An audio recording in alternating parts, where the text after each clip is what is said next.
Hello everyone, this demonstration is designed for introducing how to use GeminiDB Cassandra API of Huawei Cloud. This video includes how to buy an instance, how to connect to instance, how to do instance modifications, how to do connection management, how to do data backup, how to do data restoration, how to do monitoring and alarm configuration, and how to do log management. All the operations will be presented step by step.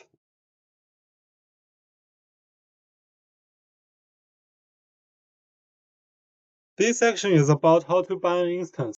First, you need to log into the Huawei Cloud. After logging into Huawei Cloud, you are on the home page. Then you need to click Console in the right up corner.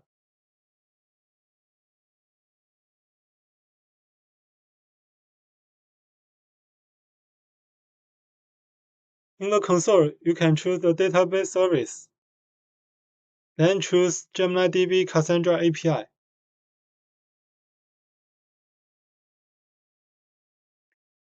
Now you are on the instance page. Click Buy DB Instance.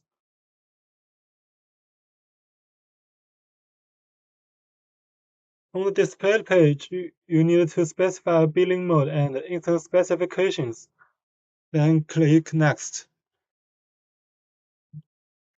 Here in the compatible API, we need to choose Cassandra.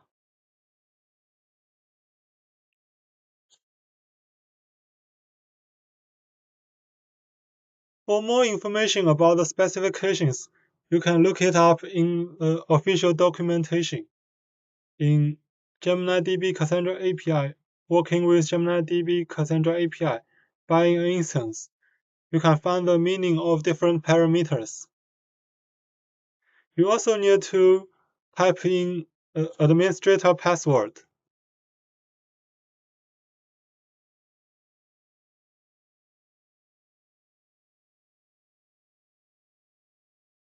Then you can click Next. This page is to double-check the specification configuration. After double-check, you can click Submit.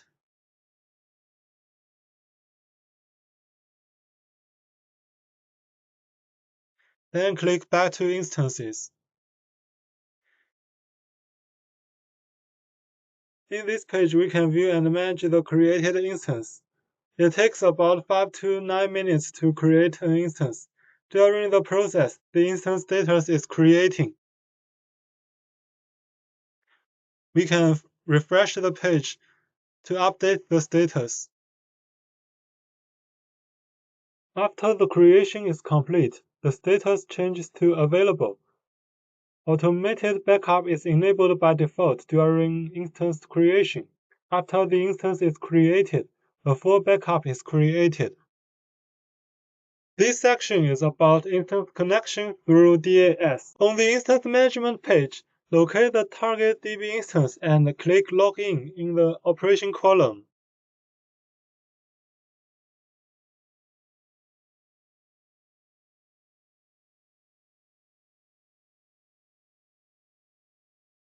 On the displayed login page, enter the administrator username and password and click Login. Also, you can click Test Connection to view whether the connection is successful or not.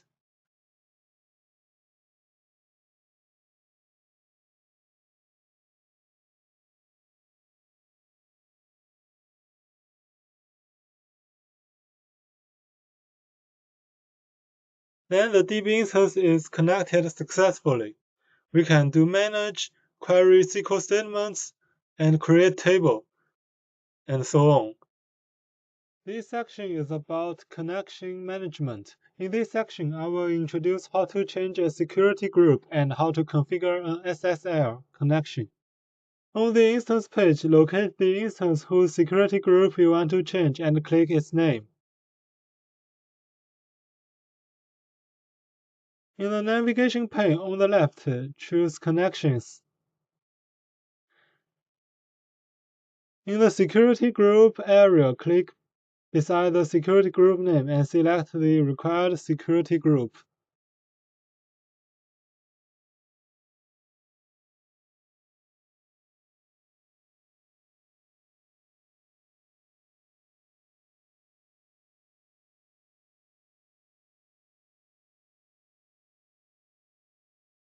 To submit the change, click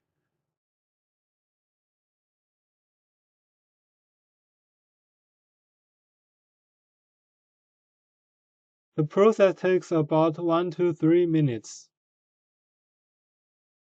To configure an SSL connection, on the instance page, we click the target instance. In the DB information area, click Enable SSL.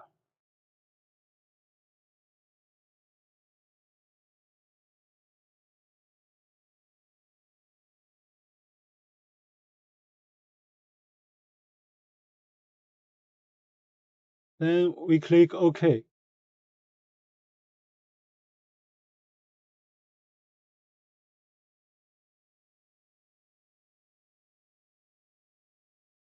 Now the status is switching SSL.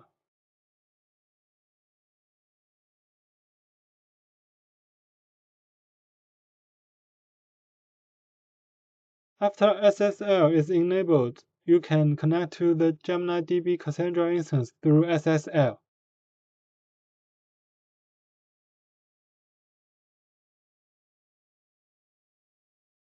This section is about instance modifications. In this section, I will introduce how to scale storage space, how to configure auto-scale, how to change vCPUs and memory of an instance, how to add nodes. First, I will show how to scale storage space. On the instance page, locate the instance whose storage space you want to scale and choose More. Then choose Scale Storage Space in the operation column.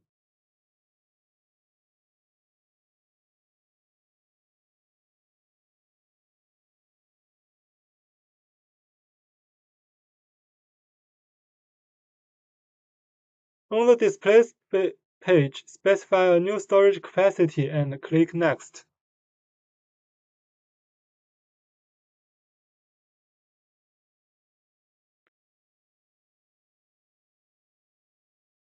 On the display page, confirm the storage space and click Submit.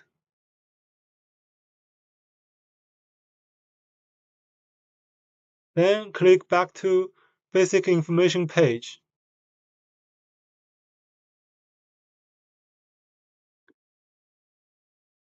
Then on the Instance Information page, when the scaling task is ongoing, the instance status is scaling storage space. After the scale-up task is complete, the instance status becomes available. Now the scaling task is available. The second is configuring auto-scale. On the instance page, click the instance. The basic information is displayed.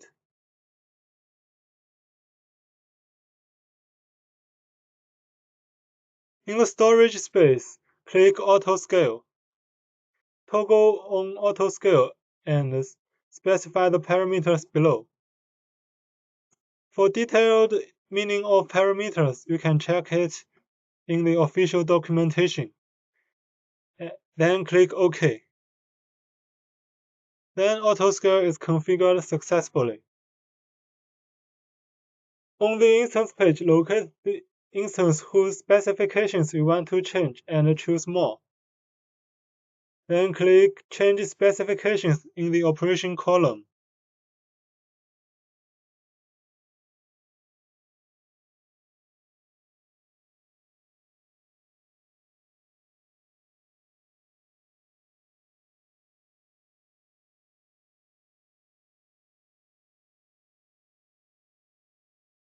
On the displayed page, select the required specifications.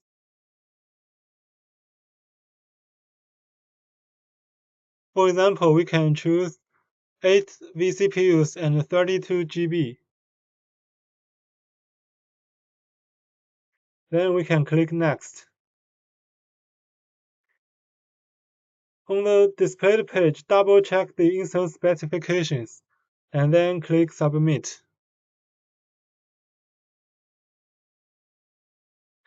Then click back to Basic Information page.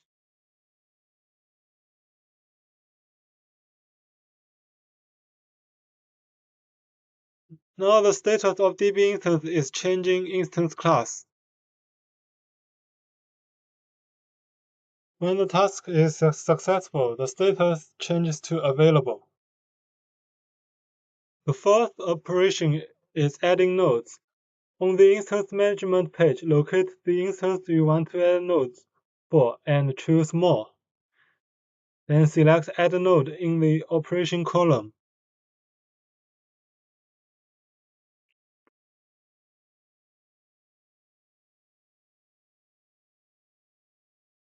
In this page, select New Nodes.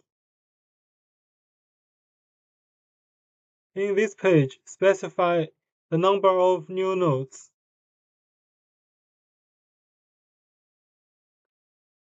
And then click Next. After double check, click Submit. Then click back to Basic Information page.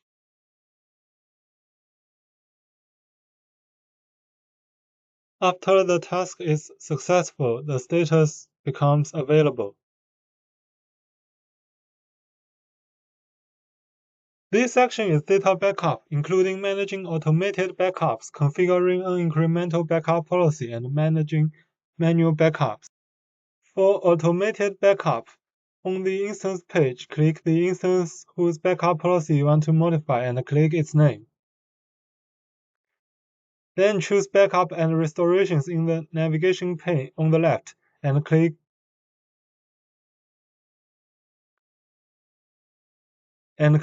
Modify Backup Policy. In the Display dialog box, set the backup policy and click OK. For the automated backup policy, you can see it in the official documentation. It tells what different configuration means. Then we click OK. Then we can check or manage the generated backups on the Backup and Restoration page.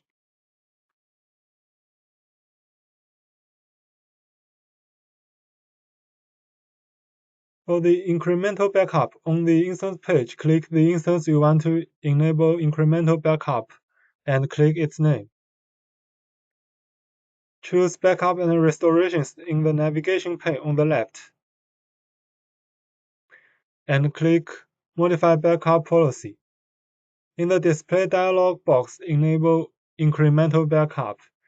Select an incremental backup type. Differential backup is selected by default. Differential backup means data can be restored to a specific point in time. PITR backup means data can be restored to any point in time.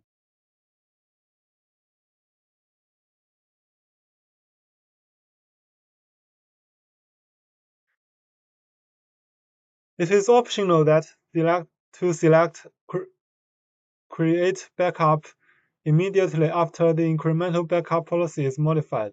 If you select this option, the system starts a full backup and the incremental backup policy takes effect immediately. If you do not select this option, the policy takes at the next full backup. For manual backup, on the instance page, locate the instance that you want to create a backup for and choose More, and click Create Backup in the operation column. Then we can name the backup.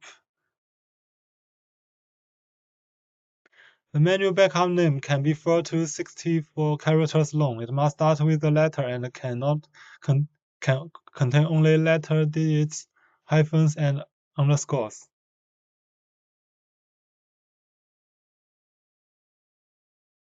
In the displayed dialog box, enter a backup name and description and click OK.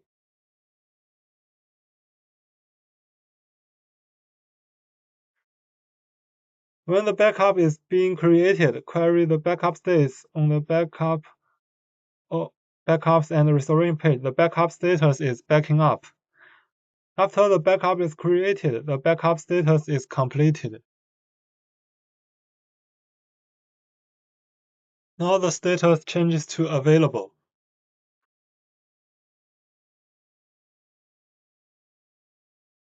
This section is data restoration, including restoring data to a new instance and restoring a backup to a specific point in time. For restoring data to a new instance, on the instance page, locate the instance whose backup you want to restore and click its name. Choose Backup and Restorations in the navigation pane on the left. Locate the backup that you want to restore and click Restore in the Operation column. In the Display dialog box, confirm the current instance details and restoration method and click OK.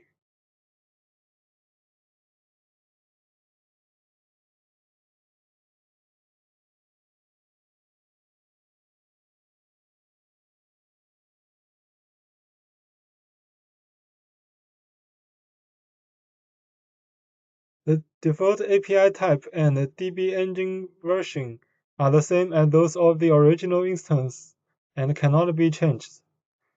GeminiDB automatically calculates the minimum storage space required for restoring based on the size of the selected backup file. The storage capacity depends on the instance specifications and must be an integer. The administrator password needs to be reset.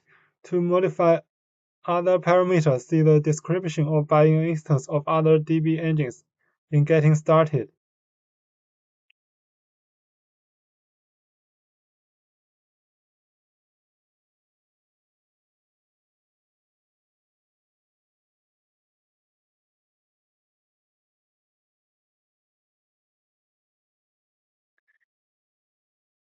After typing the password, click Next and click Submit.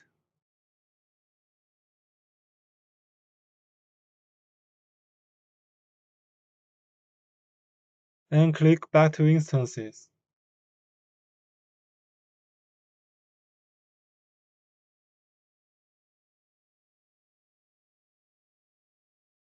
Now the new instance is under creating. Using the backup data, the status of the new instance is creating now.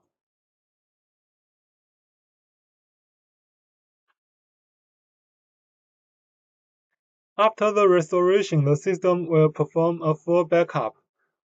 The new instance is independent from the original one.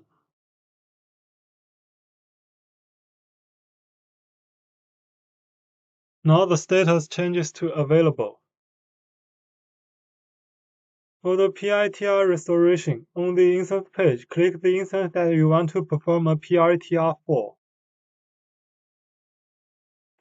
In the navigation pane on the left, choose Backups and Restoration.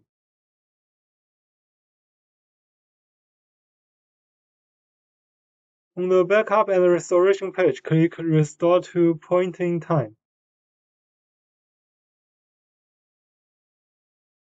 Then select a restoration date and a time point to which data is restored, and then click Yes.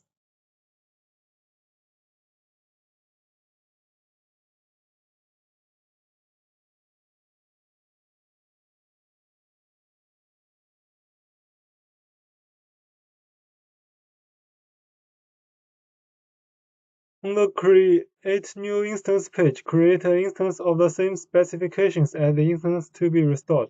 The new instance is independent from the original one.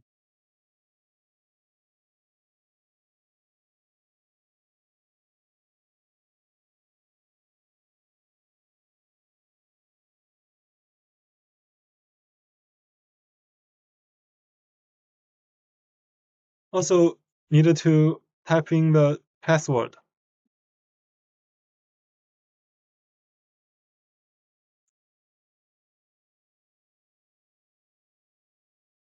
Then click Next. Then click Submit.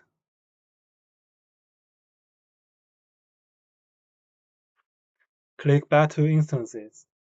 The compatible API instance type, instance version, and CPU type are the same as those of the original and cannot be changed. Other settings are the same as those of the original instance by default but can be modified. For details, see Buying an Instance.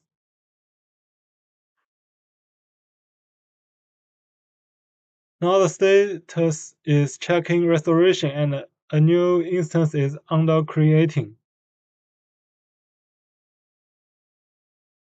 Now the status changes to available. This section is about monitoring and alarm configuration. To view the metrics of the database instance, on the instance page, click the instance whose metrics you want to view and click its name. In the node information area on the basic information page, click View Metric in the operation column.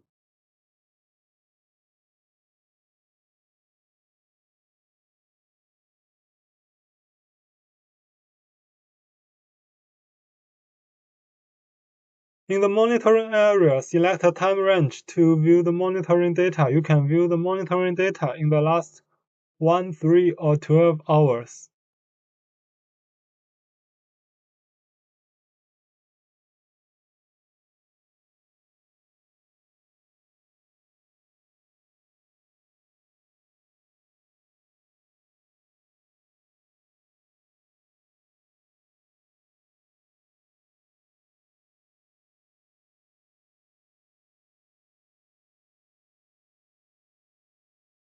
To configure the alarm rule, log into the management console first.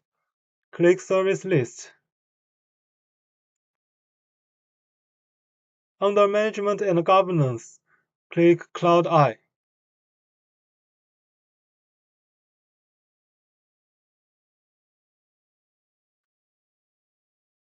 In the navigation pane on the left, choose Alarm Management, Alarm Rules. On the Alarm Rules page, click Create Alarm Rule.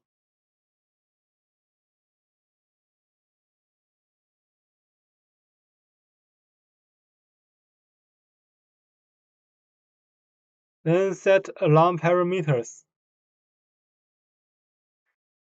You can configure basic alarm information, select objects to be monitored and specify the monitoring scope, configure an alarm policy, configure alarm notification information, configure advanced settings. Click Create.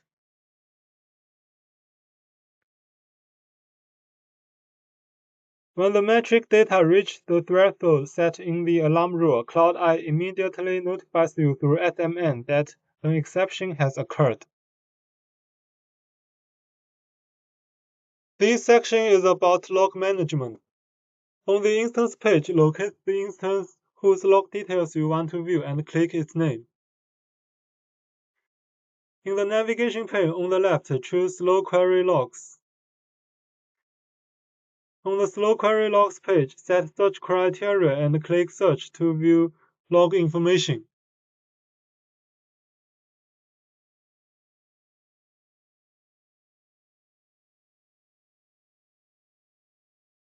You can select all nodes and view slow query logs of all nodes. Alternatively, you can select a specific node to view its slow query logs.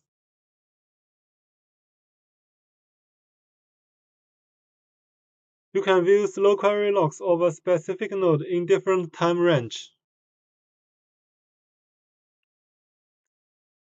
You can view slow query logs of the following types of SQL statements.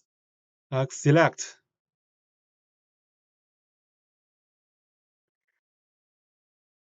On the log details page, click in the right up corner of the log list to export log details.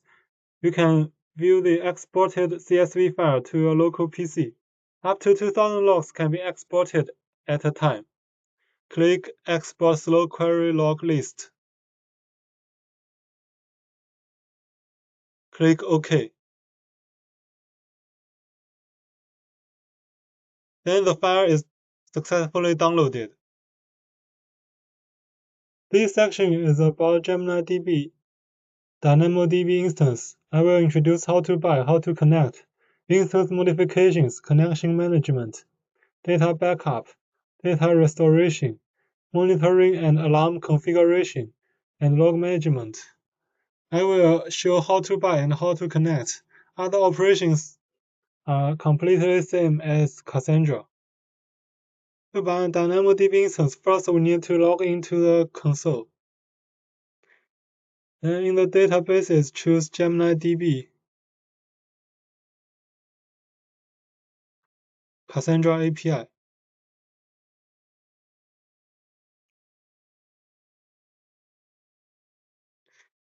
Here we need to click Buy DB instance.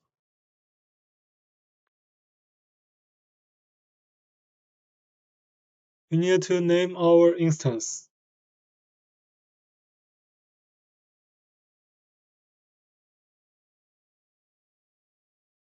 For compatible API, we need to choose DynamoDB.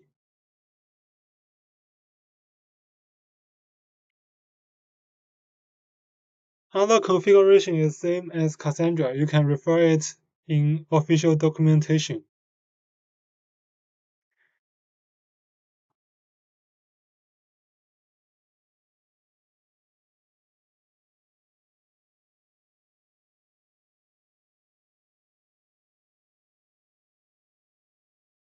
An administrator password is also a must. Then we click Next. After double-check our information, we click Submit. Then click Back to Instances. Here the status of the instance is creating. We need to wait until the instance is available.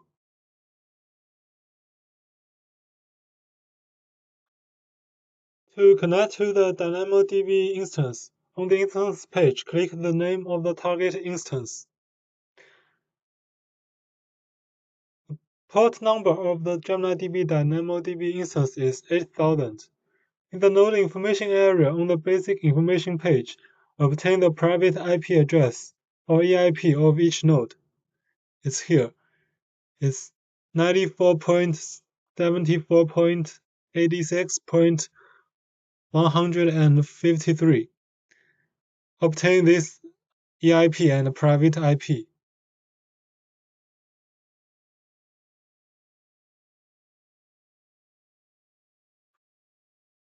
Then, in the official documentation, it provides the code of both Java and Python to connect to DynamoDB. You can contact the customer service personnel to obtain required jar packages and plugin code. I will take Python as an example. In here, there already exists an ECS instance.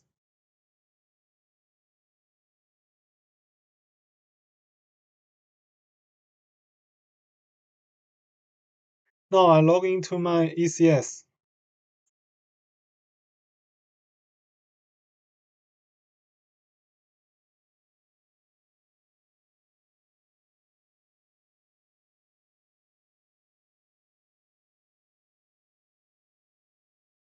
This is where I put my Python file here. I already pasted the code to my ECS instance. Now we just execute the Python file.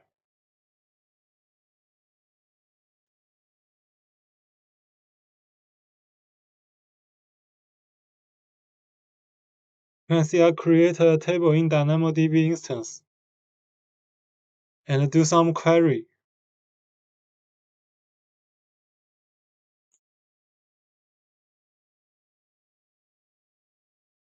It means we already successfully connected to DynamoDB instance. Now I will introduce about GeminiDB HBase, including how to buy HBase instance, how to connect to instance, how to do instance modifications, how to do connection management, how to do data backup, how to do data restoration, how to do monitoring and alarm configuration, and how to do log management. I will only show how to buy and how to connect. Other operations are the same as Cassandra instance. To buy an HBase instance, firstly we need to log into the console. Then we need to choose the GeminiDB service.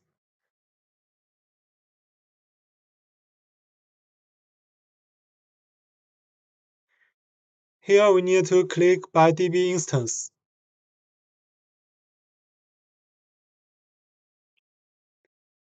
Also name our instance.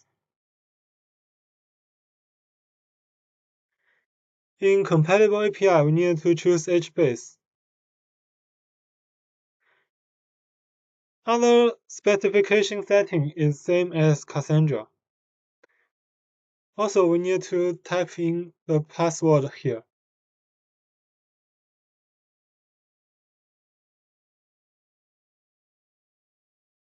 Then we click Next. After double-check the specification information, we need to click Submit.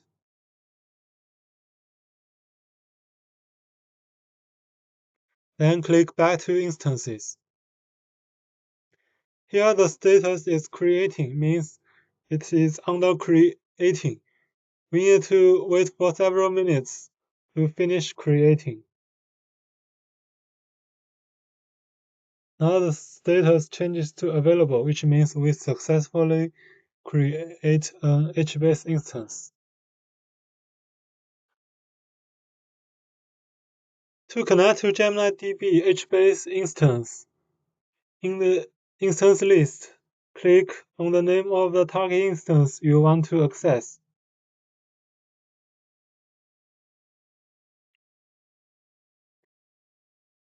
On the basic information page, you will find information about your instance, including its private IP address. This is what you will use to connect to your instance from a remote location.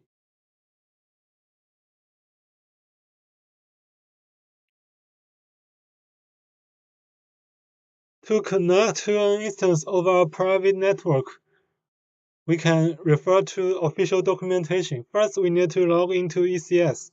Second, we need to upload the HBase client installation package to the ECS.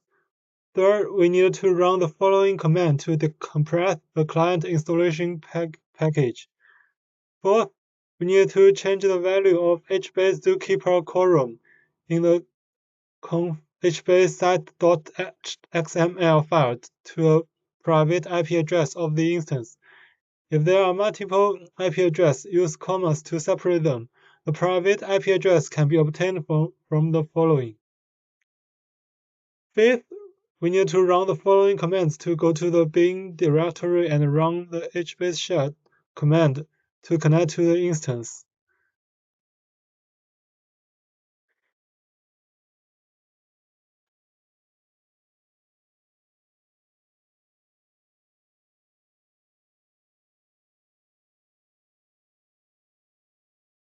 In my ECS, I already downloaded the package and decompressed it.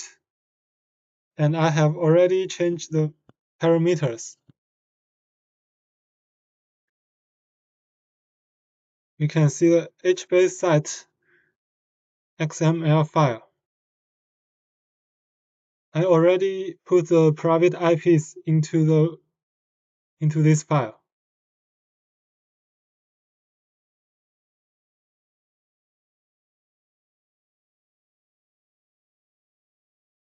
We need to move to bin under the bin file.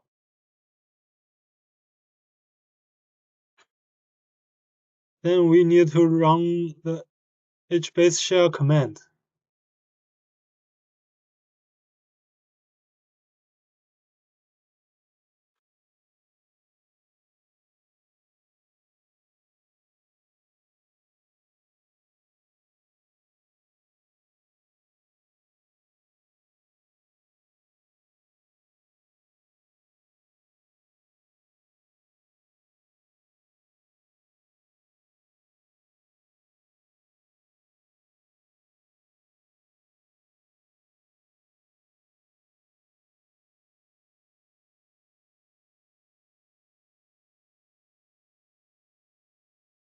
Now we can see we already successfully connect to HBase instance.